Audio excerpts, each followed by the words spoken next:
Guys, when Timaya did this song, I Can't Kill Myself, I would have sworn that the song is for this very person. Because I mean, how would one person be answering the CEO of Chop Live Gang? And we call him the commissioner for Igbadun. Welcome to another interesting episode of Chat 360 with JC 5.0. Now, this very edition is brought to you by our headline partner, Slick TV, and supported by Mona Suite Hotel. My name is JC. I'm your host. Please do the needful by following the prompts on your screen. My guest is the CEO of Chop Live Gang. He's married to a beautiful woman and blessed with 3 amazing kids. Ladies and gentlemen, without much ado, let's make welcome Kanmi Olucypher. You know, before now I pronounced the name as Kanmi. Yeah. But I had to call somebody and they said it Kanmi. Yeah. Like, what's Kanmi? It's amazing to be here with you, JC. My name is Kanmi. Kanmi, which means joy is mine. Wow, only you. Yes, Ayo means joy, and Kanmi means, as in your personality, that okay, joy is mine. I'm the first in a family of 3. Wow. And like you said, I'm married to a beautiful wife with 3 lovely kids, a boy and 2 lovely girls. Wow. So it's amazing, and I'm happy to be here with you this evening. Wow, welcome. Okay, so let's go straight into the name Chop Live Gang. Tell us about the genesis of that name. Okay, Chop Live is not even Chop Live per se, it's the CEO itself. Then my wife used to call me Cypher. Then from there, I started making clothes for my colleagues when I was with the bank. Then from there, Cypher Clothing. So instead of Cypher Clothing, the Kanmi now came into be. So I have to pick the letter K there. So it now started from K Cypher Clothing. Wow. So from there, K Cypher Clothing, people say, this one, young CEO. Then from there, CEO K Cypher came into be. So later, I think I stopped the clothing line, and the CEO was now there. So maybe due to the outing there and there, people will see me as, this guy, you be Chop Life also. I think I saw I've forgotten his name, this AY's brother.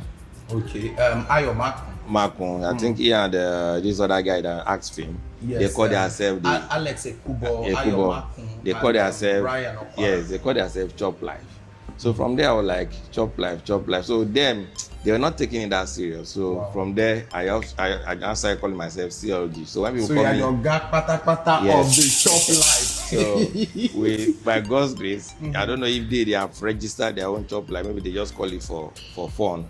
But I think I want to make that name like a brand name. Wow. Because from there, people don't even. In fact, I call someone one day and say my name is Ayo. Say Ayo. Until I now have to say see you, and I say see you, who see you, and I say Chop Life, and I say oh. So I think I need to make that name like a brand name now. A brand name. Yeah.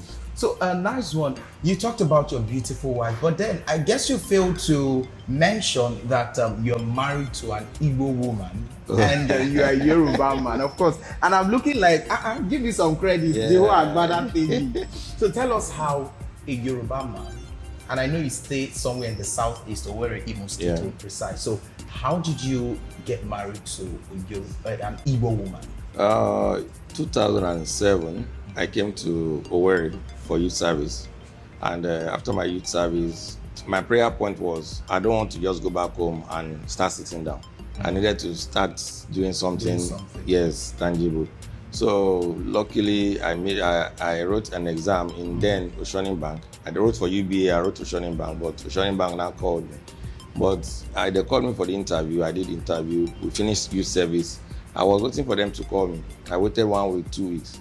So at the park, I think I just saw my XMS. They are now ready. Then I said I should come and resume the next Monday. Wow. So after youth service, 2008, I stayed put. Then I worked in the bank for like 8 years. But I think on my 3rd year, that's when I met my wife now. Then at the bank. This bank something. So she always not like a sister to you. She always come to the bank then. Wow. And she always come to my line. Then we are not even friends, but she just look at, okay, fine, among all the old tellers then, I was like the fastest. So she now said, okay, let me just maintain this guy's place. So the first that I saw her, to me, I said, this is a wife. material. So the first day we talk, collected number, but right from that day one, I knew this is someone I'm going to marry. Though, you know, it's not going to be easy because Yoruba, Igbo stuff, but then I thank God for my family, they don't discriminate. And I have to tell them, as in, is where I'm based, I can see who I will marry. I'm not a fan of you introducing someone to me from the village and to marry this person, no. So, and that's how we got to meet each other. And thank God she's from a very wonderful family too. They accepted me. The father asked, as a Yoruba guy, and I said, is it your issue? And the father, as in fact, they are my parents now. So, because my dad and my mom is late, so now they are the parents I run to for advice. And it's been a good journey so far. We dated for like 6-7 years. We are married for like 8 years now. So if you add everything, it's going to like 15 years. 15 years. Yeah. Congratulations. Yeah. Whilst you were dating her, were there doubts that this tribe thing would cause problem? Because I don't know if you speak Igbo now. I don't speak that much, just maybe the little one, but I think I understand to some extent. Because based on my banking experience, you see all those pensioners coming in, they want to check balance, they won't speak English to you and you must reply them. So with that one, you go into the market to buy 1 or 2 things, then friends, then from there you catch up. But during that period, I don't think I have any thoughts in my mind that it won't work, because my own was to cover the gaps or the loopholes from my relatives, my family asking me a question of Omo Igbo. So because I always tell people, is the way you present your wife to them, that's how they'll take you. So if from the onset you started as well, I don't even know if it will work. You've given them room for that one, but by the time they tell you that Omo Igbo, and I say, it's not your business. Leave me to carry my cross. It's not by you telling me you are giving me someone to marry and tomorrow I'll call you, as in the girl you gave to me is giving me issues. So with that one, we were able to manage it, and the family too, because she grew up in Lagos, though she doesn't speak Yoruba, and she doesn't even speak more of Igbo. So she's just at the middle. So it's not that maybe and this one. Sweet in the middle. So that's just the issue there. Or nice one. So let's talk about your challenges, or the challenges you've experienced, even as someone that finished NYSC in a land that you don't know. Where exactly are you from, sir? I'm from Kogi State. Wow. But I can claim Kwara because my village is 1 leg in Kwara, 1 leg in Kogi.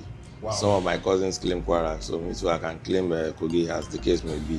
But that's what makes us unique, because we are not that full Yoruba, but we speak Yoruba. But we have our own dialect. So the challenges of maybe serving in Imo, in fact, that was my first time of coming to the East. But my best friend in school then was an Igbo guy. And jokingly, we always talk, the guy would say, no worry, they will take you to my village. And funny enough, he's from Abombise. Wow. Yeah, so the day I told him, as in, see, posting don't come out. They took me to Imo State. He was the most happiest person. Wow. I said, you're not seeing. I said, no, I should go. But you know, by the time you didn't go to some states or to some tribe, you think your tribe is the best, or maybe this tribe, what they say about them is the truth. So different things, as if you go to Imo State, they might kill you, they might do this, they might do that. But I was blessed with wonderful bosses, wonderful colleagues in the office, and my friends now, in fact, majority of them are Igbo. And out of all of us that came for service that were friends, almost 80% of us married an Igbo girl. So it's not about maybe where you come from. It's about knowing where you are going to and trying to solve the challenges as they come. Wow, nice one. So aside the whole challenges you experienced whilst in NYSC, let's talk about in your own life. Do you have something that when you remember, it just brings back these mushy feelings and you're like, so let me be this after this? Because I mean, someone that's enjoying like a chop life gun, a lot of persons will not believe that this person has gone through anything. Of course, sure, because in fact, I'm always happy to talk to the young ones sometimes about my experience, because it's not what you see today that you say, okay, this happened from the grassroots. No, we've passed through a lot. Most people don't know, but let me say I'm like a single child of my father and my mom. Because I think maybe after after they gave birth to me, there was issues. This one went his own separate ways. So you living almost on your own, you don't know where to run to. Maybe it's your father's house or your mother's place. But along the line, you have to skate as in, fine. If your father doesn't even believe in you, because maybe he got married to another wife, and the wife is trying to look at, this man has an elderly child, so maybe this one will come and inherit the land tomorrow. So that hatred was there between me and my dad. Growing up, there was nothing like fatherly care. In fact, the dad was told he died. I was crying. I wasn't crying because he died, but I was crying as in, we didn't settle till this man died. So the painful aspect of it was as in, I can't boast then when I was grown as my father bought me a boxers, but I just have to forge ahead. I sold, then they call it leather water, nylon water, not this pure water. Now this nylon you tie inside the water, you tie inside nylon. We sold it. I sold groundnuts. There's nothing I didn't sell, and that was the selling spirit or the business spirit that brought me. When I was in the bank, I have to start doing clothing line too. And before you know, people saw me. I met friends as in, I didn't even know I would meet. And they tell you, as a guy, you are too young to be in the bank. Sometimes I don't even know their words until maybe when I entered inside. But I was just so diligent doing what I need to do. Not that maybe I said, okay, fine, I need to make this money overnight. But along the line, when I just look back and say, see, the family that rejected me, everybody now is like rallying around me, trying to say, now, these are our brother, these are our brother. But then, if you're a thief or you don't even believe in what you're doing, nobody will say, this is my brother. True. They'll just say, don't mind him, we knew we won't make it. So we are here now, and we give all the glory to God. Yeah. How do they say that in Yoruba? Is it in Yoluwa logo? What are those 3 things that people do not know about you? Let me say one, people don't know I'm kind of emotional sometimes. Oh, wow. They just look me and no, this one. That's a hard guy, nothing cry, nothing will move him. No. It's not a picture of love. It happened to me during when I was 7. The moment I was posted to what they call that place, Omuma, in Oru East. The moment I got there, I just look at myself and say, no, this place is not meant for me. But something that me just said, guy, just go and cry. So I just left my colleagues, went to the bush. I cried as a baby very well. And after that cry, I got myself and I came back. So being emotional, that one is part 1. Then 2, what people don't know is some things I say, it's not that maybe I just say it for fun. But it's after just saying it, people tell me, as in, you get bad mouth, you believe that. Because there's nothing you tell me, I always have an answer for it. Oh, wow. And by the time I always give you that answer, you will just say, is it that is it scripted, or maybe you have it already written down? I say, no. You're spontaneous. Yeah, you just so say it as it the is. moment you say it, I've given you as it is, or just tell you something. Later you go and think, why did you say it? I say, I just said it. It's not that maybe I have it in mind before. Then the third one. The third one is despite the fact I make friends a lot, I'm always careful. Wow. I'm very careful in selecting friends. So I might be laughing with you, do everything, but I know the difference between you being a friend and just being someone I know. So these are 2 things I always know that, okay, fine, that keeps me going. So that not that maybe you just, okay, fine, this person open his arm to everybody. I know who that are genuine, because you see people asking you this and that, support for this, support for that. But I know the ones that are genuine, but they will just wonder, okay, no, this is why you fall for it at all. Wow. Yeah.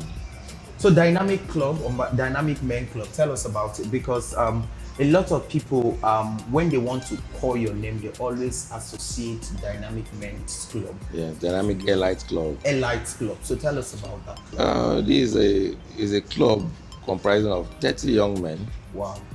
30 of us are doing the same business. You know, I have so many businesses, but maybe the major one is being a super agent or a master agent in Vet Niger, which is owned by KC Gaming. So all of us, we came from that place. We met each other through that business, and we were now like a brother. We form a bond among ourselves.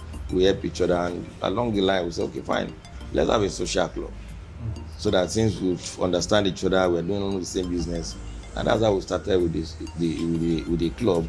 The club was given birth to at Calabar when we went for a meeting.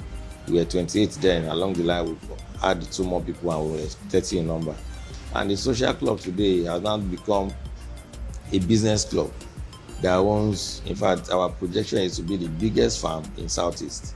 Now we are almost there. We've not gotten there, but we'll get there. So Dynamic Elite is guys from different tribes, not Igbo, non-Yoruba, mixture of all the old tribes. And if you see us, we eat as one. We are always there for each other. If you attend any of our occasions, you will think, these guys are ritualists. But we all know where we are coming from.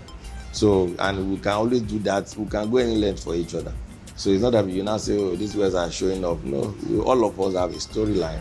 We have a background where we are coming from. And almost our stories are almost similar. So we are all lifetimes. And yes, you talked about ritualists, and it just brought my next question, because have you ever felt that some persons feel you guys are some occult group or something? I always want it to be that way.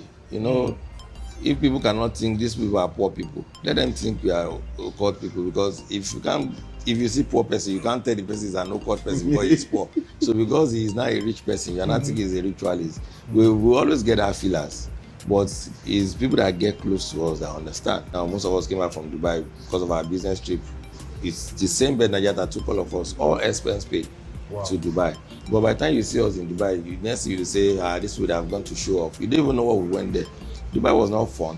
It was business. In fact, we even out of maybe the 7 days we used there, it's only 1 day or 2 days we had fun for ourselves. The 5 days was strictly business, strictly a business talk. So, but people that don't know you, they will just say, this will they have excess money to throw. Because I need to throw it, because if you come to my occasion as a member, and I know the capacity you showed, when you are doing your own, I should show you that capacity. Sure. So even though you've not even come to my own, I know that one day when I'm having that occasion, you will come, you will show that capacity.